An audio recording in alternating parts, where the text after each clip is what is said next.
Money Vikings, welcome back to the channel. I got a good one for you today. What I want to cover is Bitcoin in a way, but the broader context of wealth building, of course. But basically, as we've seen over the weekend, Bitcoin has another crazy crash. And, who knows at this point? It could crash to 40,000. We don't know.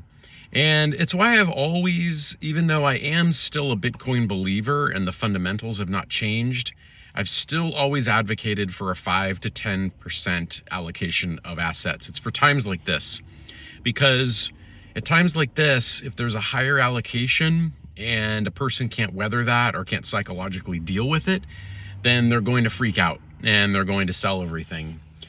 Do I think Bitcoin is dead or whatever? No, I don't. But, it seems like we're in a rough patch right now, and how it gets out of that, I'm not sure. A couple of things happened.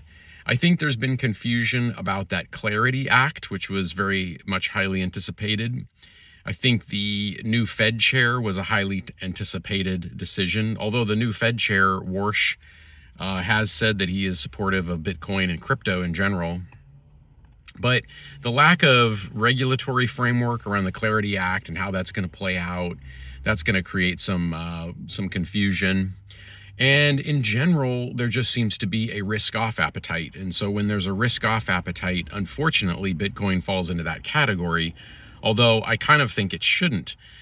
In my mind, Bitcoin should be when things are risky, it should be a flight to safety because of the security of it, the scarcity of it, and the ability to move it around easily, much different than gold. Gold, you can always find more supply can be put on the market as the price goes up. That typically dampens the price as more supply comes in. Because all these things are a matter of supply and demand. People rarely understand that a stock price itself is a function of supply and demand. So there's only so many shares. Let's say in the case of Bitcoin, there's 21 million, and there's either high demand or low demand. And when there's high demand is when people will bid the price up and they're willing to pay more for it. And that's how you get price discovery at every moment of time. So again, it's why I've always kind of talked about 5 to 10%. It's kind of like a gold thing. You're adding some gold exposure. I still see it that way. I don't think anything about it has changed. I don't think it has to be a medium of exchange in terms of everyday use. I don't think people have to be paying in Bitcoin. But that is happening more and more than people realize. There's also a lot of credit cards out there now that basically offer points in Bitcoin. So people are collecting Bitcoin off of every purchase. So it's very interesting times we live in, I would say. But you have to ask yourself what your risk profile is. I'm always going to stick by having a sort of boring portfolio as the core of a portfolio. My strategic all-weather ride my bike portfolio, the core of it is S&P 500 index funds, the Schwab index ETF, dividend ETF, a Vanguard bond fund. Those are going to be the core elements, and then maybe an international fund.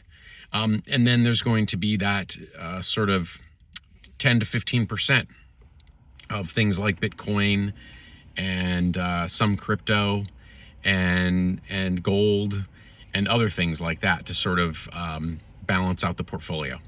So that's where I'm still at.